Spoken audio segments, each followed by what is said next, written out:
안녕하세요. BJ 나나입니다. 오늘 기분 좋은 수요일 오전 시작하고 계신가요? 제가 오늘 준비한 자료는 최근에 아베 총리로부터 수출 품목, 세 품목 규제 관련해서 이야기를 좀 많이 이슈가 되다 보니까 국내 산업 쪽으로 많이 이야기나 보도가 된 자료들을 좀 보게 됐습니다. 삼성전자 같은 경우에 최근에 그 파운드리 업체 관련해서 대규모의 투자를 하고 있고 또 일본 내에서도 파운드리 업체 관련된 많은 움직임들이 있다는 기사를 좀 접하게 돼서요.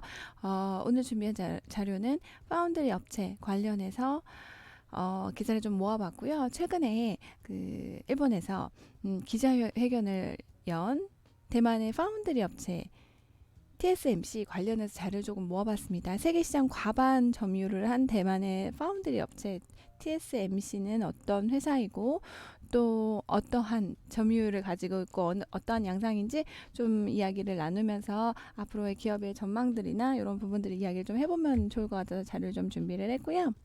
파운드리는 반도체 위탁 생산하는 업체를 이야기를 합니다. 조금 전에 말씀드렸던 팹리스 업체 같은 경우는 그 반대로 반도체 설계를 하고 반도체 설계된 곳에서 이렇게 파운드리 업체로 위탁 생산이 되는 OEM 방식인 거죠. 이러한 그 수순을 밟게 되고요. 네, TSMC가 일본에서 기자회견을 했습니다. 2020년 1분기까지 6나노미터 미세 공정 반도체를 생산 예정이다라고 했고요. 그리고 2021년까지 5나노미터 미세 공정의 반도체 양산을 목표로 두고 있다라고 발표를 좀 했는데요. 아마 그들의 속내는 대만 반도체 제조사 TSMC는 10년 만에 일본에서 기자회견을 개최해 그 배경에 많이 관심이 쏠리게 됐고요. 그 이유인 즉슨 아마 일본 파운드리 물량 확보 일환으로 보인다라고 하는 기사를 접하게 됐습니다. 지금 TSMC 같은 경우에는 요코하마에서 기자회견을 열었고요. TSMC는 행사에서 7나노미터 미세 공정 반도체를 개량한 7나노미터 플러스 제품을 2분기부터 양산 중이라고 밝혔고요. 2021년까지 5나노미터 미세 공정 반도체를 양산하겠다라는 목표를 세우고 진행 중이라고 합니다. 이 시점에서 일본 반도체 시장에 대해서 한번 좀 알아볼 필요가 있을 것 같습니다. 일본 반도체는 제조사가 없다? 어떻게 생각하십니까? 과거를 좀 거슬러서 올라가 보면 일본 같은 경우에 일본 반도체 시장은 전형적으로 지역 시장에 특화된 갈라파고스 현재 상태고요. 첨단 고성능 반도체 제조사가 없는 상태라고 합니다. 그러다 보니까 과거에 예전에 히다치나 그리고 NEC 등 반도체 시장을 주도하던 일본 제조사들이 있었습니다. 좀 디테일하게 들어가 보면 1980년도만 해도 일본이 세계 메모리 반도체 시장의 78%를 차지할 정도로 과반유 이상의 점유를 했던 막강했던 그 시기가 좀 있었다라고 하는데요. 이때 삼성이나 하이닉스가 세계 시장을 점점 석권하게 되자 이것의 위기를 느낀 일본들은 기업들이 통합을 하게 됩니다. 융합을 하게 되고요. 그래서 2002년 NEC와 아까 말씀드렸던 히다치와 미츠비시가 합해서 하나의 회사를 만들게 됩니다. 바로 엘피다라는 회사를 만들게 되고요. 일본 정부 반도체 제조사는 반도체 명가, 예전의 명가의 지위를 되찾기 위해서, 회복하기 위해서 조금 전에 말씀드렸던 3사가 합작한 엘피다 회사와 르네사스 테크놀로지 연합을 구성을 하게 됩니다. 2011년도 세계 3위까지 올랐던 엘피다였는데요. 지금 현재 그래프를 보시면 아시겠지만 2011년도 4분기에 세계 D램 시장의 점유율은 물론 삼성전자 53.8%고요. 그 다음에 하이닉스가 되겠고 그 위 3위가 17%를 차지하는 엘피다였다라고 합니다. 2011년도 자료고요.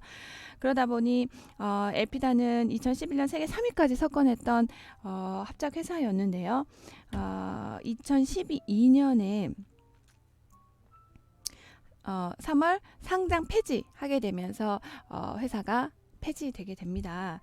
실제로는 심각한 그 경영 지원 구조 조정이 되었고 전체적인 일본 반도체 시장의 침체 영향이 가장 컸던 것으로 파산의 원인을 그리고 상장 폐지의 원인을 보고 있고요. 지금 그 다음에 르네사스 이야기를 좀 드렸었는데 현재 르네사스 같은 경우도 판매 대리 점수를 16곳에서 6곳으로 축소를 하고요. 최근 1개월간 주요 공장 가동을 중단하는 등 전체적인 그 부대 비용들 그리고 비용 축소로 뭔가 조금 그 규모를 줄이고 사업 그 구조를 좀 축소하는 방향으로 진행되고 있기 때문에 전반적인 일본의 반도체 제조사의 시장이 좋지 않다라고 하는 견해를 조금 비춰볼 수 있을 것 같습니다. 실제로 르네사스 테크놀로지 같은 경우에 주력인 MCU라고 있거든요. MCU는 초소형 컨트롤러 유닛이라고 하는데요. 이 전장 부품 생산 일부를 실제로 TSMC에 맡긴 것으로 알려져 있습니다. TSMC의 비즈니스 부분 사장 케빈 장은 이렇게 이야기합니다. 우리는 이미지 센서와 저전력, LOT 센서, MCU 등 다양한 파운드리 기술을 갖추고 있다. 기술과 제조 리더십, 소비자 신뢰를 바탕으로 파트너와의 이익에 충돌하지 않는 파운드리를 제공하도록 하겠다라고 하는 TSMC의 입장을 좀 밝혔는데요. 아마 이런 기자회견을 일본에서 연 것은 역시나 일본의 파운드리 시장에 대한 물량 확보를 위해 나선 것이 아닌가라고 하는 생각을 좀 해보게 되었습니다. 글로벌 파운드리 시장 점유율을 좀 보도록 하겠습니다. 세계적인 파운드리 시장 점유율은 보시다시피 네.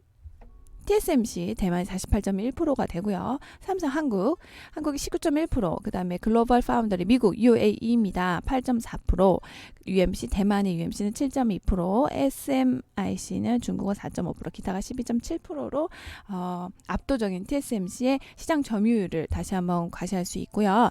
삼성전자와 TSMC 파운드리 미세 공정 경쟁을 좀 보도록 하겠습니다. 구분은 7나노, 6나노, 5나노로 해서 되어 있고요. 삼성전자 같은 경우에 올해 초에 EUV 제품 양산에 들어갔다라고 합니다.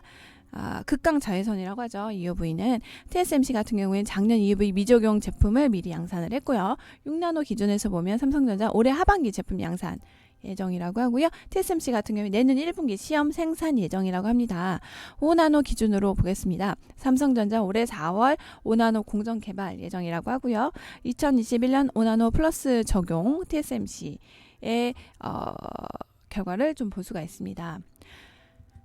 이렇게 글로벌 파운드리 시장의 대부분 과반 이상을 TSMC가 점유를 하다 보니 일본에서도 이번에 연 기자회견에 솔깃하지 않을 수 없지 않을까라는 생각을 좀 해보게 됐고요. 네, 차세대 정보통신 기술에 필요한 것이 뭐라고 생각하십니까? 바로 고성능 미세 공정 반도체를 필요로 하는데요. 지금 이렇게 보시면 5G 통신과 지금 이슈가 되고 있는 그리고 스마트폰 그리고 인공지능 그리고 자율주행차 등 차세대 정보통신 기술이 주목받고 있는 지금 시점에서 이들 제품을 만드는데 고성능 미세공정 반도체는 필수라는 이야기가 나오게 됩니다. 자, 그렇게 되면 실제로 반도체 생산 역량이 낮은 일본 업계가 TSMC를 비롯한 파운드리 업계의 힘을 빌릴 가능성은 충분하다라고 업계에서도 판단을 하게 되는 것이죠. 그래서 이번 10여 년이 넘게 TSMC사에서 일본에서 기자회견을 연 것도 그러한 이유나 목적이 아닐까라는 생각을 좀 해보게 됐고요. 과연 이 TSMC가 추구하는 그 경영의 방향성과 그리고 일본에서 지금 파운드리 업체에 대한 어떤 좀 독보적이고 뭔가 양산 이런 부분을 좀 튼튼하게 잡아줄 수 있는 그 부분을 서로 잘 맞물려 삼성전자를 뭔가 따라잡을 수 있는 그런 시스템이나 계기가 될지 일본에 한번 그런 부분들을 좀 개인적으로 기대를 좀 해보게 되고요. 네, 항상 이야기의 마지막은 투자 부분으로 이야기를 마무리하고 있습니다. 네, 그렇죠. 부동산 투자라든지 그리고 관련된 주식 투자 최근에 하락장이나 횡보장을 많이 겪고 있기 때문에 주식 투자의 부분에 대해서도 많이 어려움을 겪고 계실 거라 좀 생각을 하고요. 최근에 저희 제임스 대표님께서 개발한 시스템과 매매 기법을 통해서 월 1,000 그리고 1억 이상 수익을 내고 있는 수익자분들이 늘고 있다고 합니다. 여러분들 믿어주세요. 지금부터 저와 제임스 투자그룹 관련해서 소개를 좀 해드리고요. 실제 수익을 낸 저희 회원님들의 실수익 후기를 계좌 인증을 통해서 보여드리도록 하겠습니다. 해외 선물 투자 관련해서 어떻게 다른 분들이 투자를 하고 이익을 얻고 있는지 저희 제임스 투자그룹의 회원님들의 실수익 후기를 계좌 인증을 통해서 지금부터 보여드리도록 하겠습니다. 보시면 네, 네이버 창에 제임스 투자그룹에서 검색해 들어가시겠습니다. 제일 첫 번째 창에 제임스 투자그룹 노출이 되고요. 왼쪽 카테고리들 보시면 쭉 보실 수가 있어요. 빨간색이 VIP 스파르타 안내라든지 VIP 수익 후기 같은 경우에는 여러분들이 직접 들어가서 클릭해서 바로 확인해 보실 수 있는 부분이세요. 정회원이 아니더라도 지금 저와 같이 시청자 여러분들께서 확인해 보실 수 있는 부분이라 이 영상이 끝나고 나서 제임스 투자그룹으로 해서 검색하시고 차분히 안에 클릭해서 내용을 보시면 더 좋을 것 같고요. 지금은 저희 실인증, 계좌 인증해 주신 회원님 2분 정도만 선택해서 좀 내용 보여드리도록 하겠습니다. 첫 번째는 지금 화면이 잠깐 지나갔는데요. 현자님 저희 프로 회원분이시고요. 지금 꾸준히 수익 낸 분이세요. 그래서 5월달 5월 1일부터 5월 20일까지의 실계좌 인증해 주신 부분 보면서 수익 후기 함께 나누도록 할 거고요. 보시면 2019년 5월 1일부터 5월 22일까지의 실수익 후기 올려주셨고요. 청산손익 1130, 순손익 985.58달러, 그리고 청산손익 6,100달러 5월 22일자죠. 그리고 순손익은 6,10.36달러로 해서 원화 환산 들어갑니다. 6,493만 444원의 실수익 후기를 계좌 인증을 통해서 올려주셨습니다. 네, 현자님 같은 경우도 꾸준히 저희 제임스 대표님의 시스템과 매매 기법을 통해서 투자 부분 관리를 하고 매매 일지를 쓰고 하다 보니까 이렇게 수익을 얻었다는 내용이시고요. 한 번 더 수익 후기 보도록 하겠습니다. 저희 지성님이시고요. 저희 정혜원 분이세요. 지성님은 현재 그래프랑 함께 계좌 인증을 같이 해주셨고요.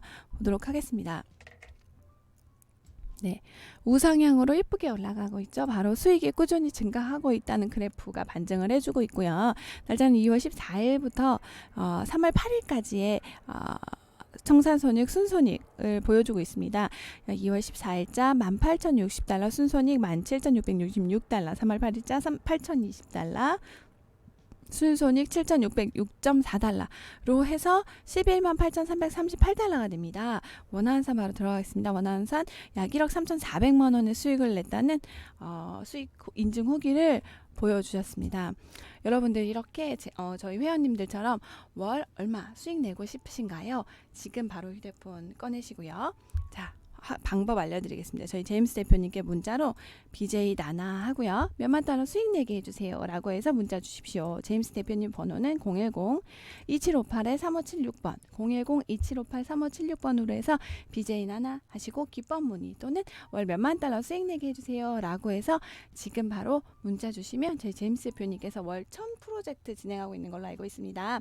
단톡방에 선착순 문자 주시는 30분을 초대해서 해외 선물 투자 관련해서 서로 정보도 공유하시고요. 제임스 대표님께서 직접 교육까지 담당해 주실 것입니다.